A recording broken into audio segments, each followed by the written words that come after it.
Hey, good morning. So far, more of the same.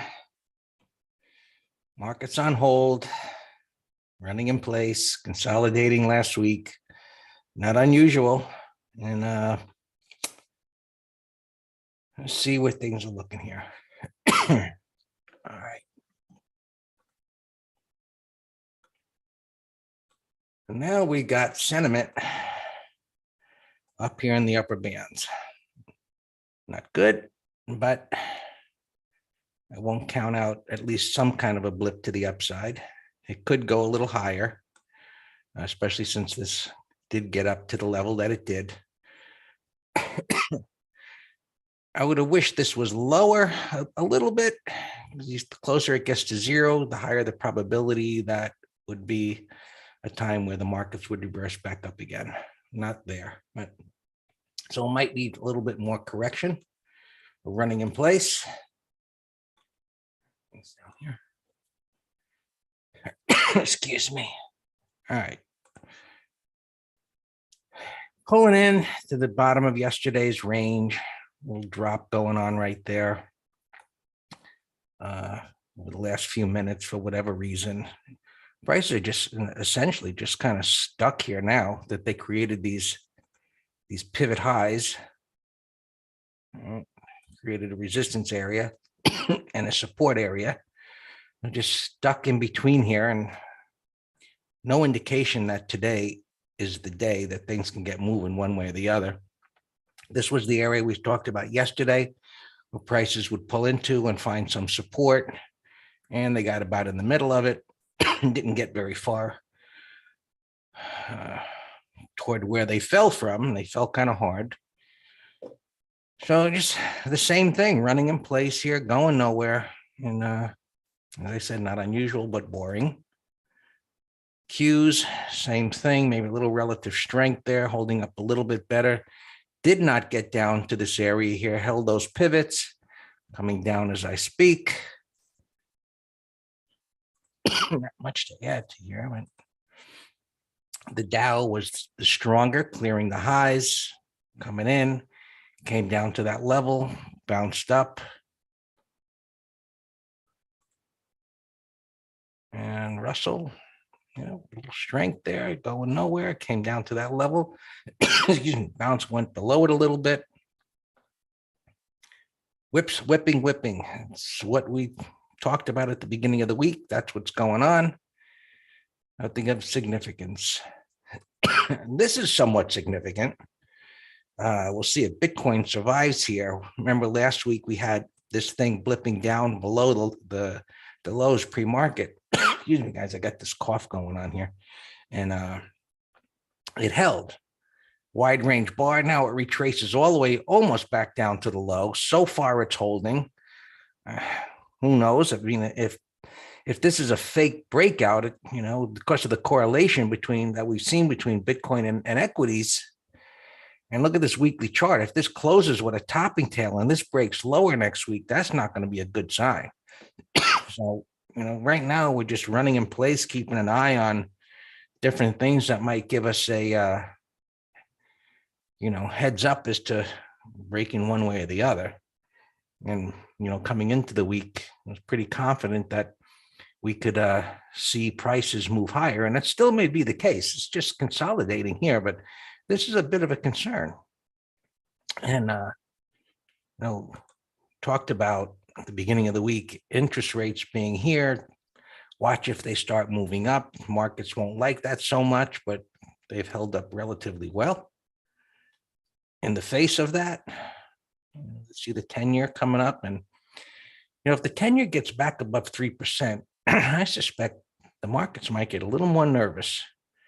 You may see the initial lows be violated, and then we'll see what happens. So, excuse me, set an alert on this. And, at 3%, there'll be sellers there.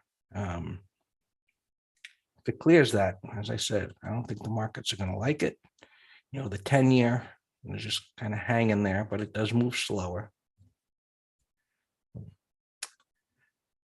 You see the 3-month pushing up here, telling the Fed and Biden, blaming each other yesterday. We don't give a shit. whose fault it is. Just do something about it, you two idiots. Excuse me, but a little passionate about that. And we all know, I think the world agrees that the message was loud and clear. They should have been raising interest rates long before they did. And there was the beginning of the message, at the beginning of the year there. All right. Transports, same story there. There's just not much going on this week. Look at it from that perspective, really no big deal. TBT, interest rate measure, an ETF inching up there. You see Dan mentioning that Microsoft's down $15. Okay, so I guess that's why futures are coming down. But that being the case, I think in the face of that, futures are holding up relatively well, based on, I haven't even broken yesterday's low. Facebook was up, but that had a nasty day yesterday. It's that woman that was leaving, the CEO. If you saw some of the commentary today, I don't know who the analyst was, but it seems like Facebook is facing an uphill battle on several fronts. Now, the person that they accredit with making it profitable leaving, it can't be a good thing. They're changing their name. That's usually not a good thing. I mean, remember Philip Morris back in the day? They changed their name to Altria. I mean, eventually things passed there, but companies changing their names historically it usually means there's some kind of trouble.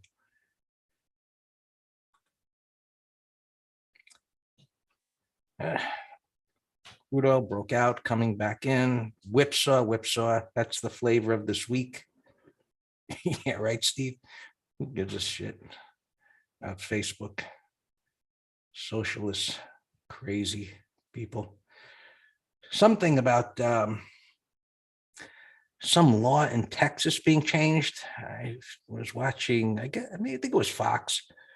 The CEO of Parler was on, and they were talking about Parler, and they were talking about some law being changed that more or less allows people to say what they want on social media. And I guess why shouldn't they? Look, we have a legal system. If you defame somebody, you can be sued. Let people take care of it between themselves. You're going to say something, watch your mouth. We'll pay for it. Gold just whips on back and forth here. Would you review SPY? Sure. SPY. Gonna be the same there. Nice move up, came down yesterday. Usually like this kind of a pattern would suggest breaking today's low. So yesterday, one of my comments was, look, if we get the correction bar, let me say, what's a correction bar? Well, by definition, after a move up like this, it's got to break a prior bar's low. I said, once that happens, this could turn into a, intraday. It breaks the low and turns into a bottoming tail bar. So that obviously that didn't happen. Well, where is it now? 409, and it looks like it's going to go down to 408. 409 is where it closed, 408. So what if it tests that low and today turns into a green bar by the end of the day? I don't know that that'll happen. But should that happen, that would be the same story or the same meaning of yesterday turning into a bottoming tail bar, buy it above the high. So now that's not happening. If it got above the high and it traveled from down here to up there, we would consider, right, buying maybe by the end of the day. But really what we would want to see, and this is part of, what's in at the MTS course and the gap course, when we look at daily bars, we look at one stock or one index versus another, and the daily bar looks like what I drew or this pattern. It looks the same, but that doesn't mean it's the same intraday. So this could gap down, right? It's down here today. It could gap down and it could go shoot right back up and do this all afternoon, which would, and this kind of a bar would be great to buy it above the high because intraday it's not extended. Whereas instead of doing that, what it did was this all day. And at the end of the day, it did that. And we still had that green bar.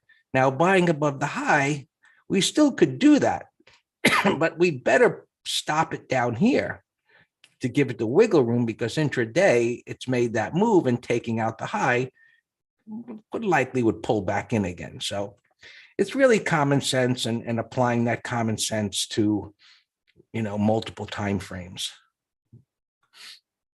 And, for a swing trader, you're going to put your stop down here anyway. For a day trader, looking at that information is really, really important. All right. So getting above today's high tomorrow seems unlikely as far as this index goes. Let's look at the Qs, where they're at here, 305. And what we want to see is it gapping below the low of yesterday's low? And it's not doing that, but it's gapping near it. And so you can see where the crosshair is there. And there is a void below here. So should this break down, I would look to that 300 whole number area and that gap fill if it does start moving lower today. So, but Microsoft down for whatever reason, it's probably not coming back. So I think today either it goes lower and, Dan, profit warning.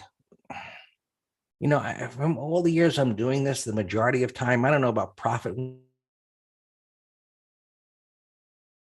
limiting expectations and, giving some kind of slight bearish thing to, anyway, we'll see what it does. So SPX. So now originally, before I saw, the Microsoft news, I'm thinking, well, down here, it's probably now lower, can go lower. There it goes. TC 2000 clears this, and I don't have an IB open on the other computer yet to look at but I was looking at 4025. So maybe lower now that this is going down. We'll take a look at it. If anybody can tell me what the quotes are, because TC 2000 clears them a little bit before the open. But I would look down near 4,000 and just see how things open up on a move down. Okay, enjoy. I hope you're gonna, I've never been to Alaska, McGraw, but every time I see pictures of that, I see some people might go fishing and they fish with these electric reels, bringing up these monster looking flounders like that are 1,000 pounds. That's what I would do if I was going there. But yeah, that'd be great. So yeah, look down below, but before I was looking at, and also looking at 4190, which probably has evaporated now, but anything above yesterday's high should be doable. Let's check the premiums, and at least something below 40.50, somewhere down here for a spread. Silver doing nothing. Gold doing nothing. Well, up a little bit. Yeah. Euro kind of hanging out there. So dollar, which the market was moving up, that's kind of inching up there, whipping back and forth. There's whipsaws, everything. You know what? Let's get tickets and go to Alaska with McGraw. This market's going nowhere here. Probably good for spreads, but there's just a lot of going nowhere here. So be careful. Don't get chopped up. Don't be the frog in the blender, as I say. And we'll see how this resolves itself as we do day to day. To you, Dan.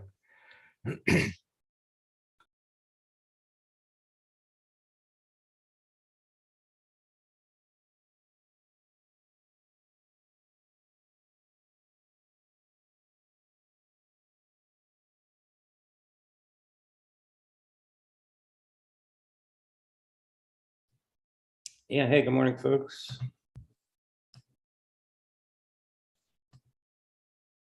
So yeah, our opens are we got Netflix against us a little bit. So I'll keep an eye on him. Microsoft. Yeah, so that's an ugly wide range bar. So yeah, I didn't type it properly. It's not down $15. So it's saying a nasty WRB. Let's go to our couple, not many gappers here. Rost, Greg mentioned yesterday, sell setup. There's not much juice, but so Greg was talking about that end of day base versus rally. This is an end of day base. So this is a great little day trade short. I'm going to put that in a window.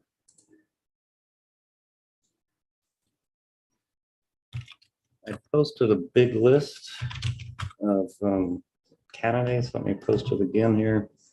A bull and bear credit spreads. And, the more we've been selling off here pre-market, then, I'm sure a lot of those bullish ones aren't going to come to fruition. Dash, I actually entered this early yesterday, but I'll keep an eye on it for if it can hold here. Really needs to hold this level after breaking out from a double bottom. Needs to hold this $70 area. XLE, extended ugly bar, gapping down under yesterday's low. Looks like a day trade short. Facebook. Yeah, what's her name? Sanders is leaving. And I'm just guessing that was the reason maybe for that little collapse there. Newspaper said she promised 5 years and gave 14, and that's a pretty good drop right there on that news. And you don't know why people react. Is she a key player where the company's going to get hurt, or is it a sign of internal trouble? But that's an ugly reversal sell setup at the 20, gapping down. So that's a 30-minute low short watch.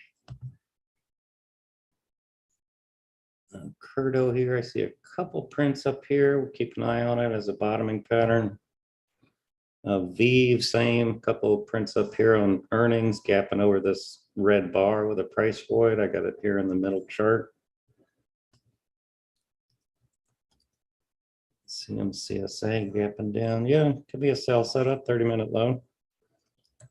MDB earnings here, gapping up yesterday's high. So this, as of right now, is one of my favorite put spread ideas.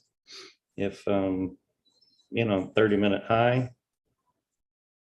I checked earlier and they're kind of expensive. S gapping down. There's no pattern there. It's in a downtrend though. AMD.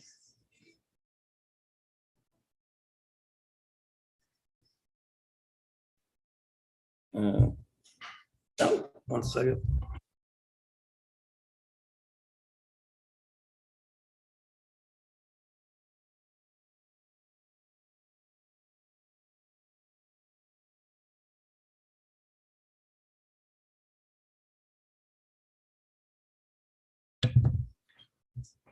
AMD. I'm not sure what you're thinking, Thomas. I'm not finding many high odds trades here. Remember we were talking yesterday, if this 15-minute chart of the horseman closed within that bullish consolidation, then I had more of a bullish bias for today. And then in last night's video, the way it sold off here, I said, I don't know. I have no friggin' idea now. We got to see what's going to happen today.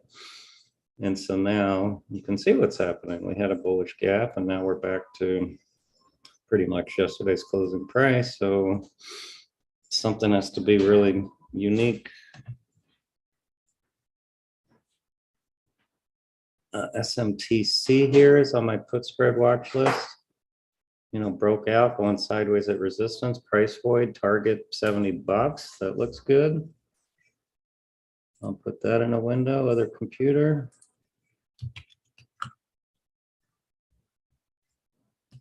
Postage, 27 bucks, bullish gap, but the gap's too big for me, but you can put it in a window and 5-minute thumbnail, see what it does. Tap, there's no pattern and no gap right now. HPE, gapping down to 15. That could be a call spread idea.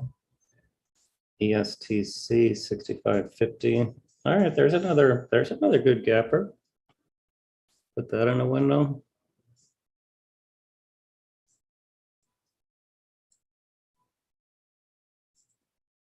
ESTC. So, all right, I got a couple of nice gappers for credit spreads. AI. This was actually a bullish inverse head and shoulders. Left shoulder head broke out last Friday, and now it's getting whacked on earnings, 15 bucks. Well, talking about earnings, we sold those out of the money puts into earnings on Chewy, and we did it just because they were so far out of the money. We did the 18s, and so we're getting paid on that today. AMSC, potential bottoming pattern, but I don't see any gap. NCNO, no pattern. PVH, gapping up. I don't know, we'll come back to it, not tier one. Here's another gapper, 35 bucks. This is okay, 30-minute high. Slight volume, gapped up coming in, 30 minutes. DBI. We'll come back, but daily, weekly, monthly are all in alignment. Target 17 to 18. We'll come back to you. Sienna gapping down, 48.50, bearish gap, bearish downtrend. We'll come back to you. No, Lawrence, it's over the high. Boeing's over the high.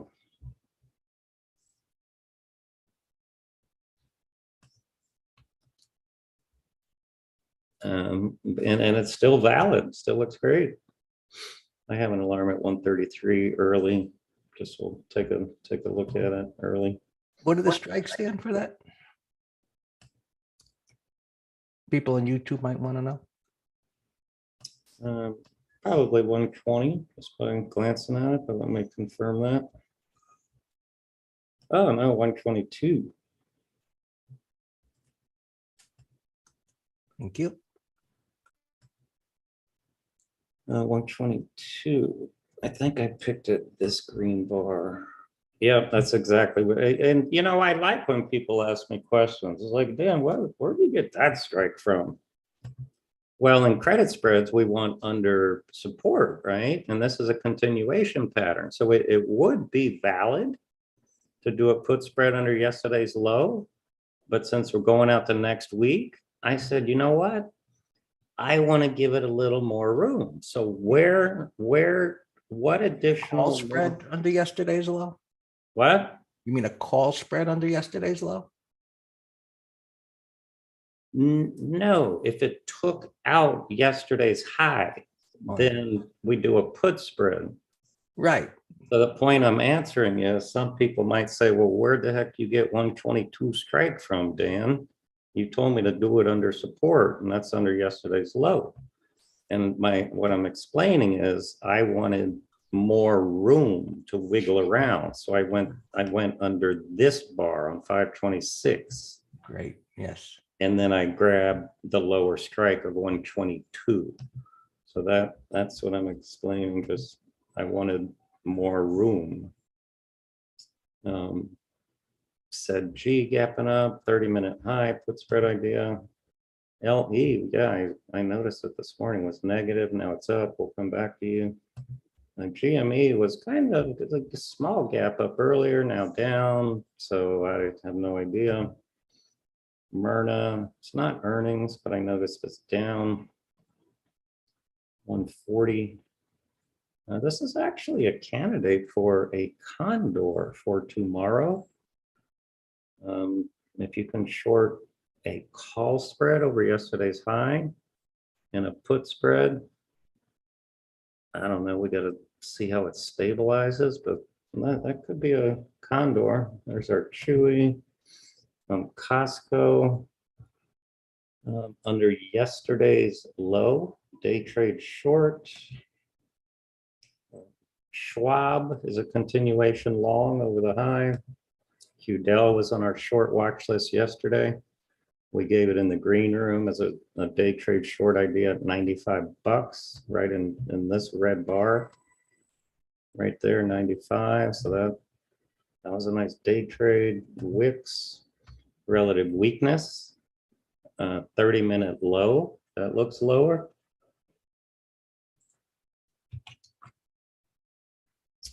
Riven, I'm just keeping an eye on some of these EV stocks, but I don't know what's going on here pre-market, but it's selling off pre-market, so no interest. And that's it. That's all I got. I'm personally short some puts in a Mister for tomorrow. GDYN alarm for long stock. Alarm just went off.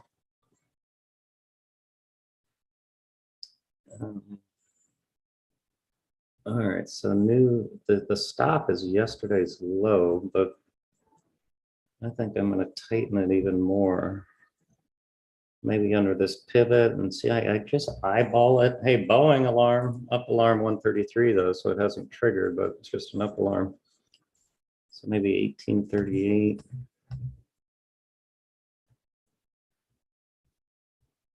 Well, I'll just move it break even now. 1827, give it a little more room.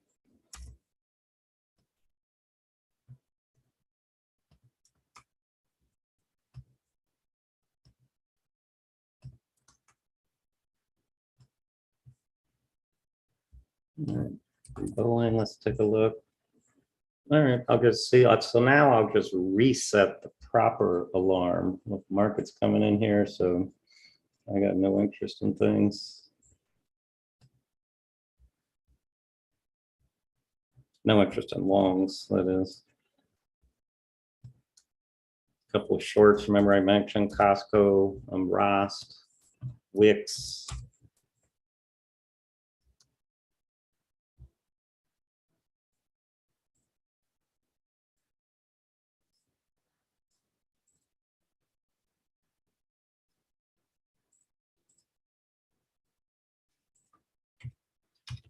Microsoft selling off more, Apple selling off, Tesla selling off.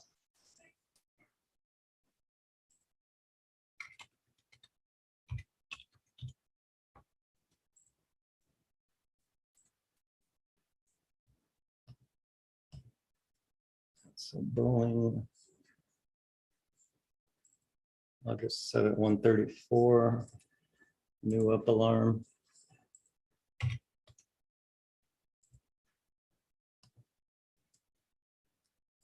So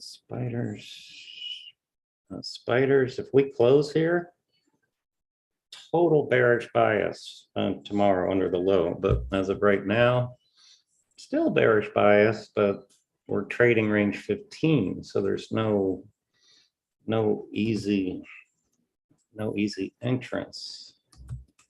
All right, so there's MBB gapping and coming in. VEEV is still up. VEEV looks great for a put spread. Let me check that.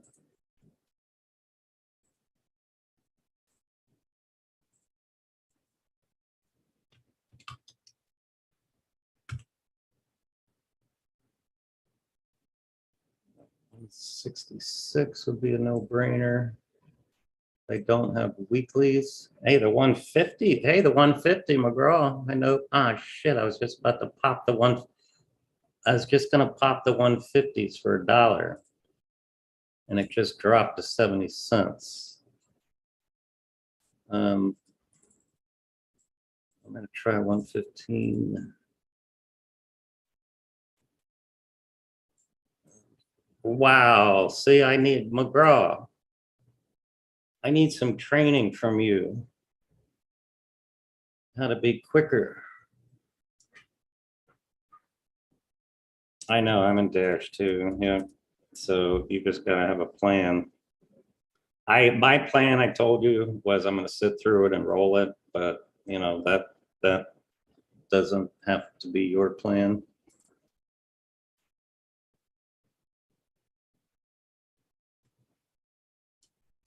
EST, hey, there you go. That's bullish gap. If the market were in a better mood, I'd buy this 5-minute high. It's earnings, it's on its own page, so it still looks good.